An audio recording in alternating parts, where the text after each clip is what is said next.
The leverage paradox: the building cost $2.9 billion to begin. It cost $14 million to demolish. No one who authorized either transaction lost money on the arithmetic. On the morning of June 2, 2009, construction crews working on the upper floors of the Fontainebleau Las Vegas were told to set down their tools. Not because of a safety violation, not because of a labor dispute, because the bank had stopped wiring funds. The concrete on the 68th floor was still curing when the project entered receivership. In Miami Beach, the original Fontainebleau had stood since 1954 as one of America's most recognizable resort addresses. The name carried weight. The balance sheet did not. To understand what happened to the Fontainebleau Miami Beach expansion project, you have to understand what happened to the capital structure underneath it first. Because the building was never the problem. The building was the collateral. The problem was a construction loan assembled during the peak of the 2005 to 2007 credit cycle,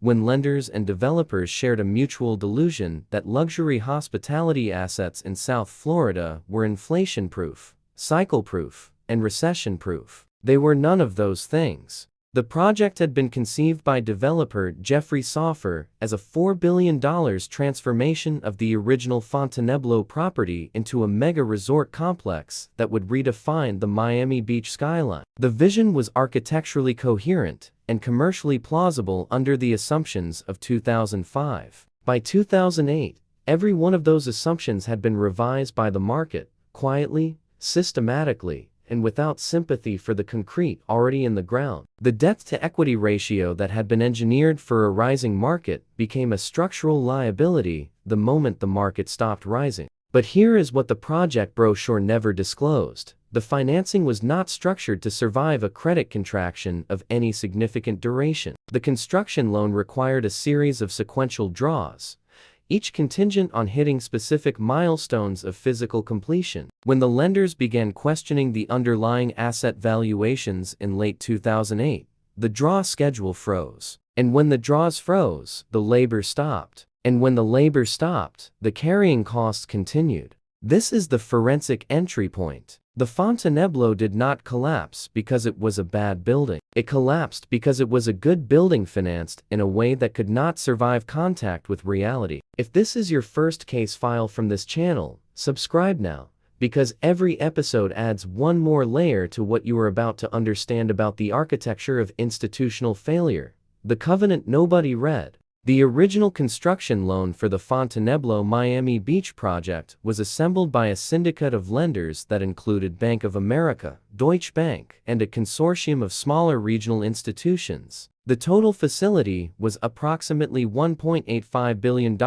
at origination. By the time the project entered its critical phase in 2008, the outstanding balance had grown through a combination of interest capitalization, cost overruns, and additional draw requests that the syndicate had approved under pressure from the developer and the market momentum of the preceding years. Buried inside the loan agreement, in Section 4.2 of the credit facility, was a covenant that would prove fatal. The covenant required the project to demonstrate a pre-leasing commitment threshold from retail and commercial tenants before the final tranche of the construction loan could be funded. In a functioning credit market, with the functional luxury hospitality sector, that covenant was a reasonable risk management instrument. In the credit market of Q3 2008, it was a tripwire. The retail pre-leasing environment collapsed faster than the construction timeline. Tenants who had signed letters of intent began invoking force majeure clauses and market disruption provisions. The pre-leasing threshold that the developer needed to trigger the final loan tranche became unreachable not because of any deficiency in the project itself, but because the tenants who were supposed to occupy the commercial space were themselves facing liquidity constraints. The domino structure of the covenant meant that a retail leasing failure in a credit crisis became, through the mechanics of the loan agreement, a construction stoppage on a 68-story hotel tower. This is the mechanism that the headline number of $2.9 billion does not capture. The capital structure had been engineered with interlocking dependencies that created a single point of failure at the worst possible moment in the credit cycle. When one dependency broke, they all broke. The forensic audit of the loan documents reveals a cascade structure, not a single catastrophic decision, but a series of individually defensible decisions that collectively created a system with no tolerance for deviation. The question the lenders never adequately asked was not whether the Fontainebleau was a viable project. The question was whether the covenant structure could survive a scenario in which the broader market moved against the underlying assumptions simultaneously. At what point does aggressive financial engineering become institutional negligence? Leave your analysis in the comments below. The appraisal that didn't hold. The appraisal reports commissioned during the underwriting of the Fontainebleau construction loan valued the completed asset at approximately $4.4 billion. That valuation was based on a stabilized net operating income projection that assumed average daily room rates consistent with the peak of the South Florida luxury hospitality market in 2006 and 2007. Occupancy rates that had been modeled on a rolling 5-year average that excluded the 2001 and 2002 recession periods, and a capitalization rate that reflected the compressed yield environment of the mid-2000s credit cycle. Every single input to that appraisal was revised downward between 2008 and 2010. The stabilized value that had justified the $1.85 billion loan did not exist by the time the loan came due. The luxury hospitality market in South Florida saw average daily rates fall by 18 to 22% between 2007 and 2009. Occupancy rates at comparable properties dropped below the threshold that the appraisal had treated as a floor, and capitalization rates expanded significantly as investors demanded higher yields for real estate assets across every category, compressing values in direct proportion to the expansion.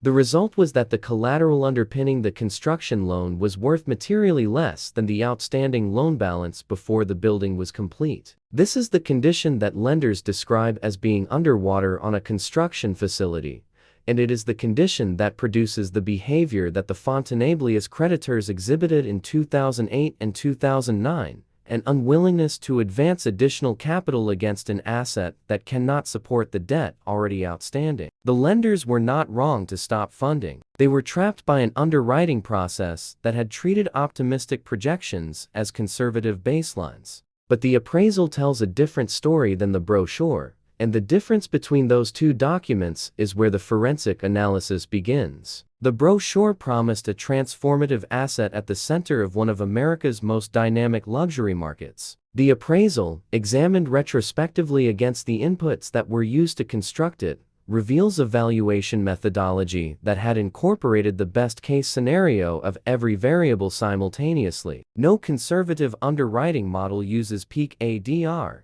peak occupancy, and trough cap rates in the same projection. If the forensic analysis this channel conducts is changing how you read real estate headlines, the like button is how the algorithm knows to send this case file to the next analyst who needs it.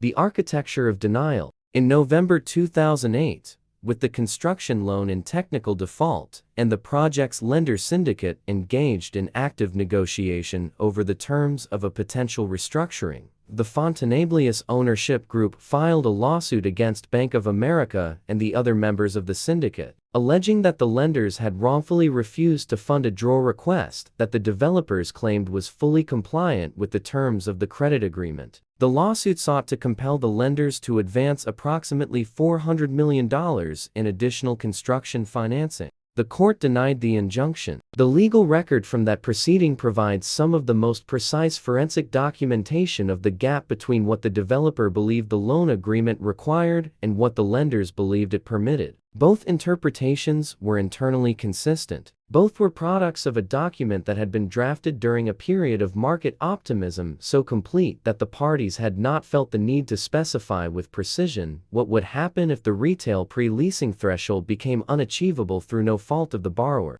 The ambiguity in the covenant language was not an accident of poor drafting. It was a product of aligned incentives during origination. The lenders wanted to close the loan. The developer wanted the capital. The lawyers representing both sides were operating in a market environment where the scenario that actually occurred was considered sufficiently unlikely to be treated as a tail risk not worth specifying in detail. The covenant existed. The threshold existed. The mechanism for resolving a dispute about whether the threshold had been properly applied did not exist with the precision that the 2008 credit environment would require. This is what the forensic analysis of institutional collapse consistently reveals.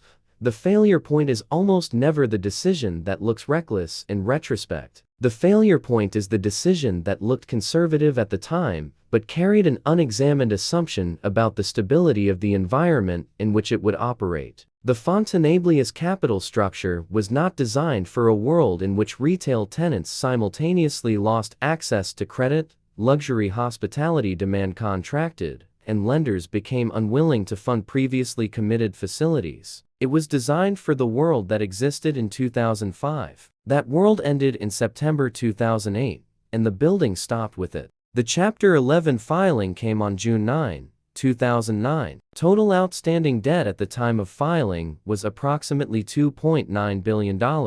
The asset was sold in a distressed auction to Icon Enterprises for $150 million in 2010, representing a recovery of approximately 5.2 cents on the dollar for the senior secured creditors, what the marble outlasted. Carl Icahn acquired the Fontainebleau Las Vegas asset for $150 million in March 2010. He held it for 2 years, completed no additional construction, and sold it in 2013 for $182 million to a group that included developer Steven Witkoff. Icahn's holding period return was approximately 21% on a 2-year basis, achieved by doing nothing to the building except owning the land underneath it during a period when Las Vegas Strip real estate values were beginning to recover from their post-crisis floor. The capital structure that had destroyed $2.9 billion of construction financing had, in its distressed resolution, created a basis low enough that a patient acquirer could extract a return from the same asset that had ruined its original investors.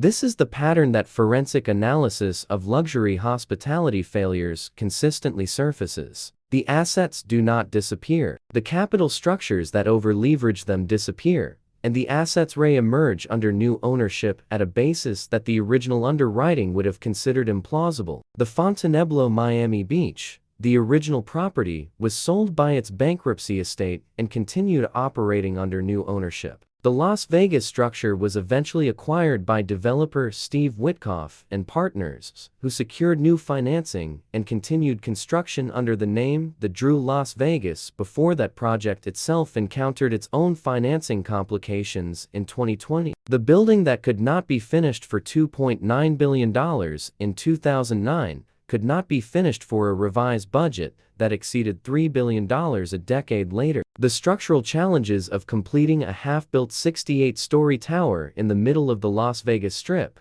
had not diminished with time. The demolition of the structure began in 2024. The building that had absorbed $2.9 billion in construction financing survived a Chapter 11 proceeding, changed hands multiple times, attracted multiple rounds of fresh capital from investors who believed the next attempt would succeed, and resisted completion for 15 years, was ultimately determined to be more valuable as a cleared site than as a partially built tower. The marble in the lobby was stripped before the demolition began. Some of it was sold at auction. What the Fontainebleau case reveals about the current luxury hospitality development market is that the covenant structures being written into today's construction loans are being drafted under the same fundamental assumption that destroyed this one: that the market environment at origination will remain stable long enough for the project to reach stabilization. That assumption has never been validated by a full credit cycle. If this autopsy changed how you evaluate real estate development risk, subscribe to this channel,